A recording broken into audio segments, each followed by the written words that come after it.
Bueno, los, los métodos de arranque, perdón, la forma de variar la velocidad, vamos a ver que depende de varios factores. Y eso lo podemos analizar, ¿no es cierto?, de qué depende esa variación de velocidad, considerando, por ejemplo, el deslizamiento. Nosotros sabemos que el deslizamiento era n1 menos n2 sobre n1, siendo n1 la velocidad de sincronismo o velocidad de campo magnético rodante en ese estator, esa velocidad generada por los bobinados en el estator. Y n2 es el número de revoluciones al que gira el rotor, ¿verdad?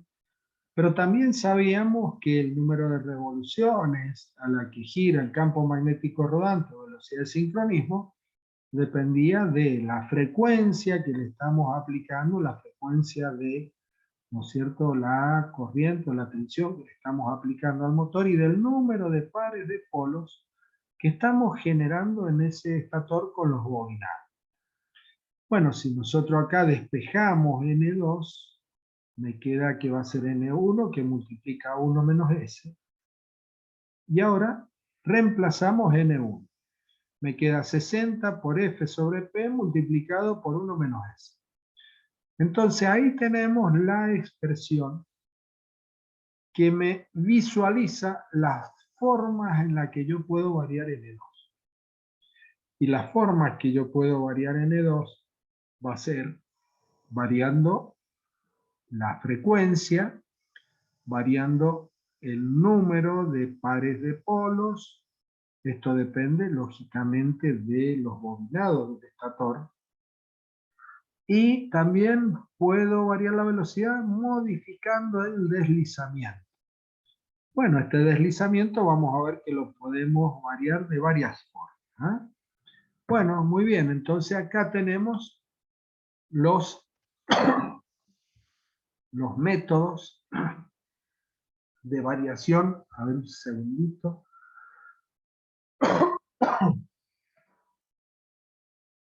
Bueno, acá tenemos los métodos de variación de la velocidad. Por ejemplo, variando el deslizamiento lo podemos variar variando la tensión. Y variando la tensión, esa tensión lo podemos hacer agregando reactancias saturables digamos, a la entrada del motor, ¿sí? Podemos poner un autotransformador o con tiristores con control de fase, ¿sí? O sea, de estas tres maneras podemos variar la tensión. Después vamos a ver los métodos, cuáles son los métodos, ¿no es cierto?, que realmente se utilizan. También podemos variar el deslizamiento a través del control de la corriente, modificando la corriente en el rotor. También vamos a modificar el deslizamiento. Bueno, ahora si yo quiero variar la corriente en el rotor, lo puedo hacer agregando resistencia rotórica, como ya vimos, ¿no es cierto?, en el motor de rotor bobinado, o generando una fuerza contraelectromotriz en el rotor, ¿sí? Método que vamos a ver también poco utilizado. Ahora vamos a la otra parte. Puedo yo ahora variar yo el número de pares de polos. Ya vamos a ver que puedo modificar el número de pares de polos modificando, ¿no es cierto?, los bobinados en el estator. Y luego variar la frecuencia. Bueno, la frecuencia la puedo variar de dos maneras. La puedo variar con un aparato electrónico que se denomina ciclo convertidor, o lo puedo variar con un rectificador inversor, también otro aparato electrónico. Bueno, ahora el rectificador inversor me permite dos posibilidades de variar la frecuencia. Una, variando o modulando, ¿no es cierto?, la amplitud de pulsos que me da este aparato electrónico, ¿sí? Y el otro, variando, ¿no es cierto?, o modulando el ancho de los pulsos que me da este aparato electrónico. Bueno, entonces, de todo esto que nosotros tenemos acá, bueno, vamos a ver que los que realmente se utilizan, ¿sí?, como método de variación de velocidad es, por ejemplo, variando la resistencia rotórica, ya vamos a analizar lo que se puede modificar la velocidad un poquito nomás dentro de ciertos parámetros, pero no es un método efectivo y vamos a ver en qué casos se podría llegar a variar la velocidad de esta forma. Bueno, variando, a ver, esto sí, autotransformador se utiliza, pero se utiliza en motores muy chiquitos. Variar la velocidad, ¿cuáles? Los ventiladores de techo. Ahí tenemos un autotransformadorcito que me va a variar la velocidad de ese ventilador, motorcitos monofásicos de baja potencia, ¿sí? Reactancia saturable no, tiristores con control de fase tampoco, fuerza contra electromotriz en el rotor tampoco, control por variación del número de pares de polos, bueno, sí hay algunos motores. Fundamentalmente estos motores se utilizan en máquinas herramientas porque ya vamos a ver qué ventaja tiene. Entonces este es un motor especial que ya viene fabricado, ¿no es cierto?, que puede funcionar con generar distintos pares de polos. Y después control por variación de la frecuencia, bueno, este es el que se utiliza hoy en día, que son lo que nosotros conocemos como variadores de velocidad por frecuencia. Y dentro de los variadores de velocidad por frecuencia, el que se utiliza es el rectificador inversor. Y el rectificador inversor trabaja con modulación por anchos de pulso. O sea que acá de todo esto, ¿sí? Ahora, ¿cuáles son entonces? Bueno, y sí, poquito, ¿sí?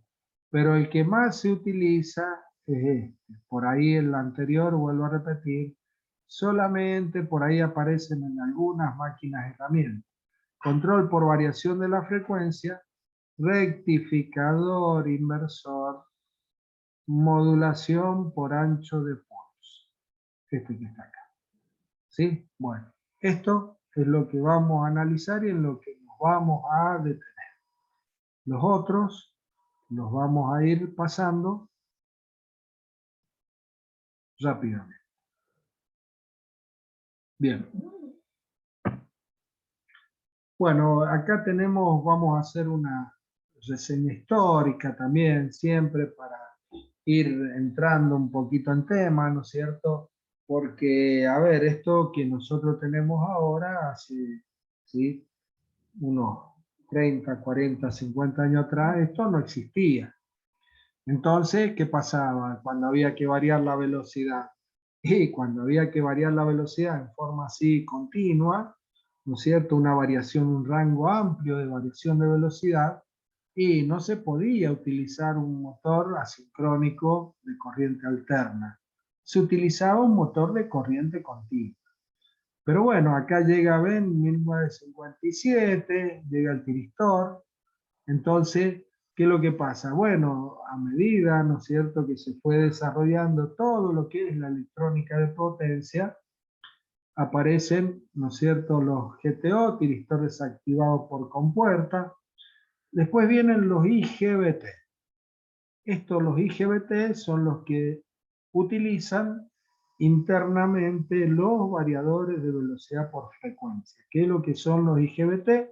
Es transistor bipolar gate compuerta y la I de insulation, ¿sí?, de aislación. Transistor bipolar de compuerta aislada. Transistor bipolar de compuerta o de puerta aislada. También hay transistores del tipo MOSFET también, que también pueden conducir grandes potencias, pero lo que se utiliza en los variadores de velocidad por frecuencia son estos, los IGBT. Todo esto ustedes lo van a ver en electrónica, ¿sí? Los transistores, los firistores, todo esto, los IGBT, todo esto lo ven en electrónica. Entonces, acá, aparte, estos aparatos, los IGBT, son los que, digamos, lo que es la parte de electrónica de potencia. ¿Qué es lo que es esa electrónica de potencia? Bueno, son los componentes electrónicos que conducen la corriente hacia el motor. Entonces, hoy en día, ¿no es cierto?, se ha desarrollado mucho toda esta parte electrónica de potencia y por lo tanto aparecen variadores de velocidad por frecuencia, lo mismo que hay arrancadores suaves desde potencias bajas a potencias muy grandes, ¿sí? Bueno, otra cosa que también fue acompañando el tema de digamos, el avance en la electrónica con la electrónica de potencia, es la parte de la electrónica de control con los microprocesadores. ¿Está? ¿Por qué motivo? Y bueno, porque esa electrónica de potencia hay que controlarla de alguna manera. Esos IGBT hay que controlarlos a través de ¿qué? De inyección de corriente por esa compuerta. ¿Se entiende? Bueno, y ahí está la parte del control, la parte de los microprocesadores, que es la parte de control de esa electrónica de potencia. Bueno, esto como para que vayan teniendo una idea. Bueno, acá esto es una reseña histórica de cómo se va convirtiendo, se van transformando, o sea, donde habían motores de corriente continua se van reemplazando por motores de corriente alterna. Bueno, entonces ahora vamos directamente entremos a analizar y a ver toda esta parte de variación de velocidad en detalle, cada uno de ellos. Entonces dijimos que podemos variar el número de polos de la máquina. Estos son los motores con conexión Dallander, se llama. Dallander, esta que tenemos acá. ¿Sí? Que el motor ya viene fabricado para que tenga, por ejemplo, dos velocidades. Pero esas dos velocidades son dos velocidades discretas. O sea, es un motor que el campo magnético rodante a través de los bobinados del estator, el campo magnético rodante va a girar, por ejemplo, a 3000 revoluciones, porque estoy generando un solo par de polos con los bobinados en el estator, o puede girar a 1500 revoluciones, porque estoy generando dos pares de polos con los bobinados del estator. ¿Se entiende? Ya vamos a ver esto, vamos a ver algunas, cómo se hace esa conexión, ¿sí? Cómo es el motor y cómo se hace la conexión, ya lo vamos a analizar. Después tenemos modificando la frecuencia, ya lo dijimos, cuál era el que se utiliza, y modificando el deslizamiento, prácticamente este es un método que casi que no se utiliza. Bueno, vamos entonces a desarrollar cada uno de ellos y, por ejemplo, acá tenemos, ¿sí? Acá tenemos variando la tensión. O sea que variando la tensión podríamos decir, bueno, pero entonces yo con ese arrancador que teníamos recién, yo puedo agarrar y puedo variarle la velocidad, porque si yo tenía la posibilidad de variarle la tensión, ¿no es cierto? Puedo hacer que varíe la velocidad. Pero no, ese aparato viene fabricado para que la tensión crezca o varíe desde un valor cero hasta el valor nominal en un determinado tiempo. Y esa es la rampa de aceleración. Yo no puedo hacer que el motor quede trabajando a una tensión intermedia. Es por eso que es un arrancador, ¿verdad? Pero bueno, si yo puedo ponerle, por ejemplo, puedo producir una variación de la tensión, por ejemplo, agregando o quitando resistencias en el estator, yo puedo modificar la tensión. Y si yo modifico la tensión, ¿sí? Me va a modificar la velocidad. ¿Pero por qué me modifica la velocidad? lo único que me interesa es hacer este análisis, ¿verdad? Y acá tengo la curva par velocidad si yo tengo 100% de la tensión. Y recordemos que el par de la expresión del par era directamente proporcional a la tensión al cuadrado, ¿cierto? ¿Sí? Recordemos que en la expresión del par era, en el numerador teníamos la tensión al cuadrado por R21 sobre S, había una constante, ¿sí? Que era, a ver, era P por M dividido pi por N en el denominador, ¿verdad? Perdón, M por N, era el número de fases, consideramos el número de la velocidad del campo magnético rodante, aparecía un pi ahí, y después en el numerador teníamos la tensión al cuadrado que multiplica R21 dividido S, y después teníamos una raya de fracción y teníamos un denominador. El denominador era R1 más R21 sobre S, todo elevado al cuadrado, y a eso le sumábamos x1 más x21 elevado al cuadrado. O sea que en esa expresión del par teníamos que era directamente proporcional a la tensión al cuadrado. Si yo estoy disminuyendo la tensión, ¿qué es lo que va a pasar? Y va a ir disminuyendo y cambiando la curva del par. Entonces acá tenemos 100%, ¿no es cierto?, de la tensión. Acá tenemos una representación del 85, ahí tenemos una representación del 70, 60 y 50. O sea que fíjense cómo se me va achicando la curva. Pero ¿y qué pasa con el par resistente? Bueno, el par resistente es esta curva, el par resistente. Por ejemplo, supongamos ese par resistente. Entonces, cuando yo le aplico el 100% de la tensión, este es el punto que yo tengo de equilibrio entre el par resistente y el par motor, está trabajando este número de revoluciones. Si le bajo la tensión, ahora tengo esta otra curva. El punto de equilibrio es este, bajó el número de revoluciones. Y si ahora bajo la tensión nuevamente, pasa acá, y hay que tener mucho cuidado. ¿Por qué motivo? Porque si yo le sigo bajando la tensión, por ejemplo, se puede dar el caso que, por ejemplo, para un par resistente como este, me vaya a la parte inestable, pase a la parte inestable. ¿Estamos? Acá está representado solamente hasta el 50, pero si yo llegase a bajar a un 40, lo que voy a tener, el punto de equilibrio, ya voy a estar dentro de la zona inestable. Entonces, bueno, hay que tener cuidado. Entonces, no se puede, no podemos variar la tensión o no podemos variar la velocidad variando la tensión como queramos. Queda claro esto, porque me puedo pasar a la zona inestable y si pasé a la zona inestable, el motor se me va a terminar deteniendo, ¿sí? Se va a terminar parando. Bueno, entonces, esto es variando la tensión. Bueno, si el motor, ¿no es cierto?, este jaula de ardilla, si hubiese sido un motor con rotor bobinado, bueno, cambió la cosa. Porque ahora yo tengo que las curvas, ¿no es cierto?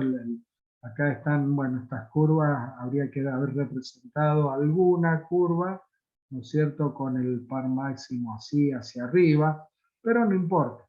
Acá tenemos que va a ir variando la velocidad a medida que vamos disminuyendo la tensión y ahora ya no tenemos tanto el problema de pasar a la zona inestable como lo teníamos recién. ¿Ah? Pero bueno, hay que tener también mucho cuidado con esto. ¿Por qué motivo? Bueno, porque estos motores, si queremos variarle la velocidad a través de la modificación de la tensión por el método que sea, hay que tener cuidado porque estos motores, el rotor se calienta mucho, ¿sí?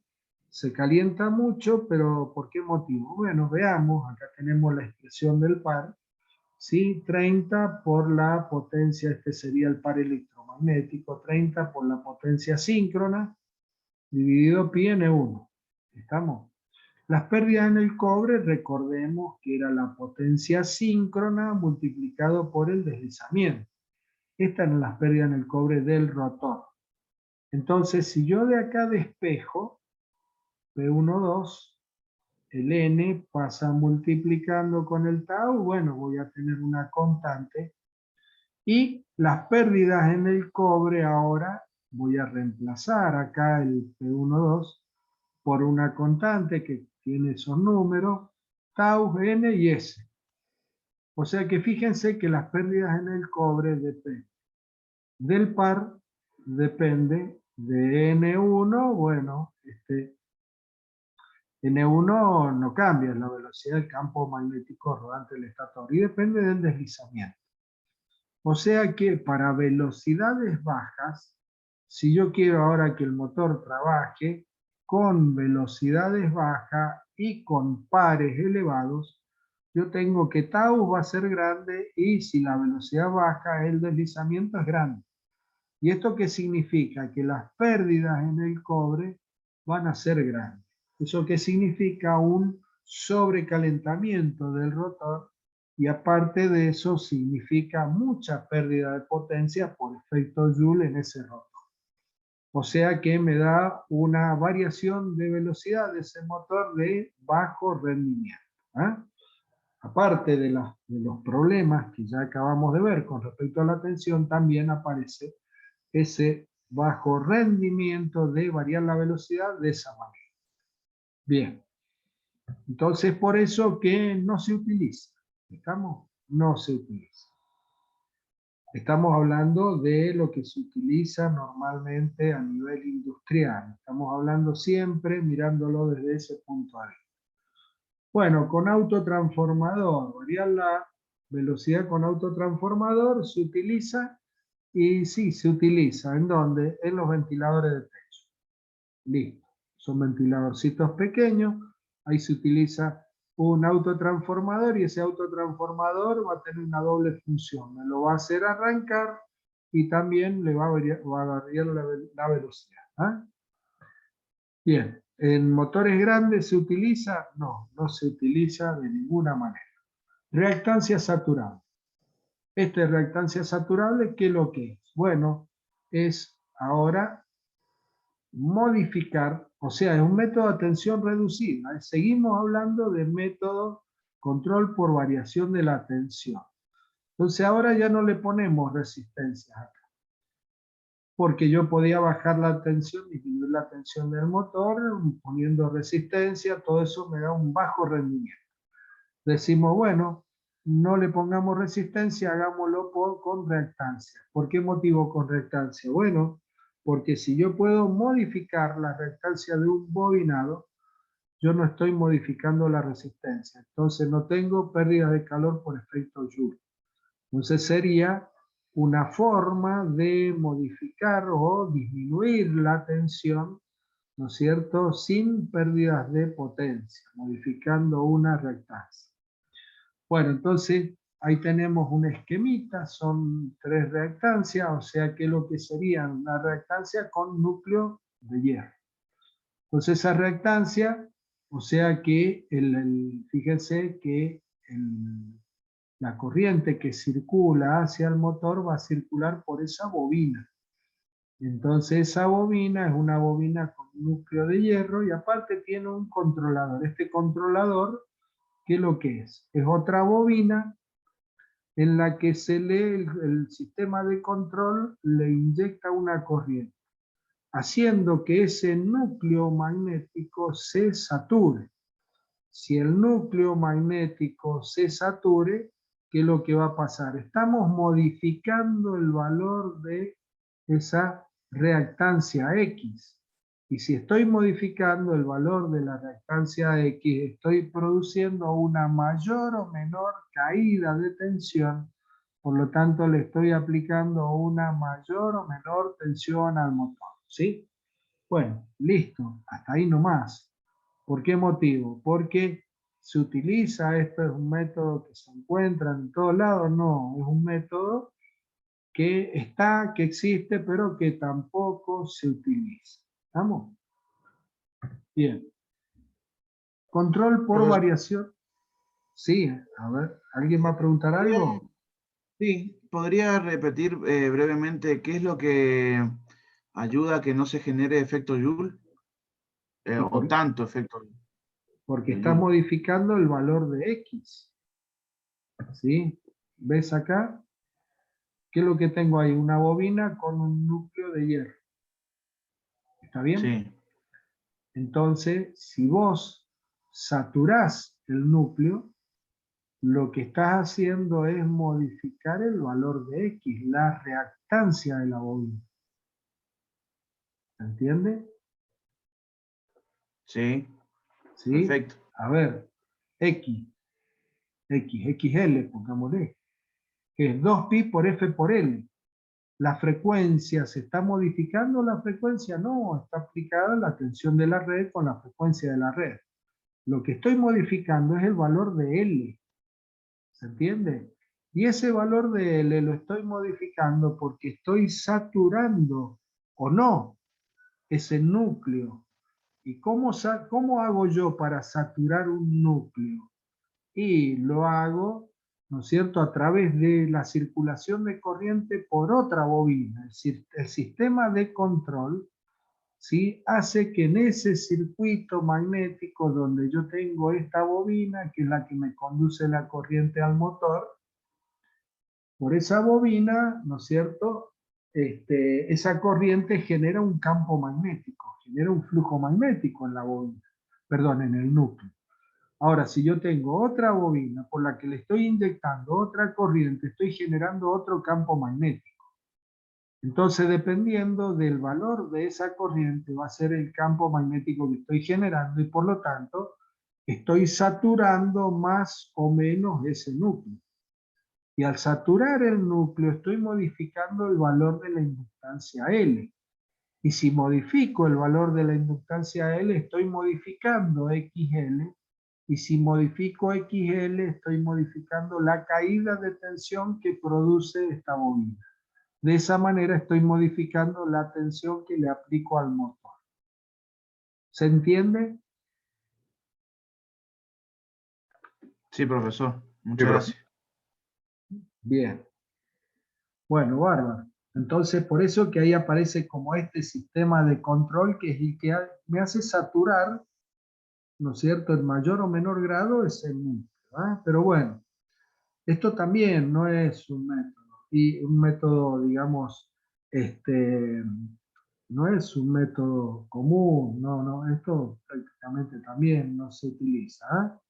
Por eso les decía que, a ver, hay métodos que sí se utilizan y hay otros que, bueno, los debemos conocer porque existen, ¿verdad? Pero, bueno, los debemos conocer, no nos vamos a detener más tiempo en esto, ¿sí? Y lo que les decía que es sin pérdida de potencia. ¿Por qué? Porque al modificar el valor de la X, yo tengo que la caída de tensión va a ser el valor de la corriente que circula por la bobina por el valor de XL y por XL. ¿Y eso qué es lo que es? Es una caída de tensión sin generación de calor, porque la caída de tensión que genera calor es una I por R. ¿Está? La corriente produce una caída debido a una resistencia, entonces ahí sí se produce una caída de tensión, pero aparte hay una pérdida de potencia. ¿Por qué? Y bueno, porque se genera calor por efecto Joule, y ese calor por efecto Joule es pérdida de potencia. Acá no hay pérdida de potencia. ¿Entiendes? Bueno, bárbaro. Vamos ahora. A ver, ¿alguien preguntó algo? No, decía que sí, que se entendió. Bárbaro, listo. Control por variación de la corriente con resistencia rotórica. Bueno, vamos ahora a la variación con la resistencia rotórica. Lo mismo que teníamos recién, el motor con rotor bobinado con esa resistencia externa. Fíjense que habíamos dicho recién, y que si nosotros íbamos modificando la resistencia, yo lo hacía arrancar primero con par máximo, y después la curva iba cambiando a medida que iba quitando resistencia. La curva pasaba a ser esta y la curva pasa a ser esta otra. Acá se han representado 3 curvas, nada más. Bueno, ¿qué pasa con el par resistente? Bueno, el par resistente ahora es este que tengo acá. Entonces, en este par resistente, fíjense ustedes que cuando yo no tengo ninguna resistencia incluida, está girando a este número de revoluciones. Cuando yo incluyo una parte de la resistencia, cambió la curva y ahora el par resistente me corta la curva en este punto. Y si yo vuelvo a agregar más resistencia, la curva par velocidad pasa a ser ahora esta y me corta al par resistente en este punto. O sea que, fíjense, puedo variar la velocidad desde acá hasta acá. Este rango solamente. ¿Se entiende? Entonces esto, a ver, ¿hay disipación de energía? Sí, hay disipación de energía. Tiene bajo rendimiento. Y la velocidad la podía variar con esa resistencia solamente dentro de ciertos parámetros. Esto es cuando simplemente yo tengo un motor de rotor bobinado porque tiene que arrancar con mucho par y luego ese motor, una vez que arrancó, la carga que está moviendo, tengo que variarle la velocidad, pero muy poquito, ¿sí? Porque en ese proceso, en esa máquina, en ese sistema donde se encuentra ese motor, yo necesito variar la velocidad. Bueno, entonces no me haría falta poner otro aparato, comprar otro aparato, sino que lo puedo hacer modificando esa resistencia rotórica.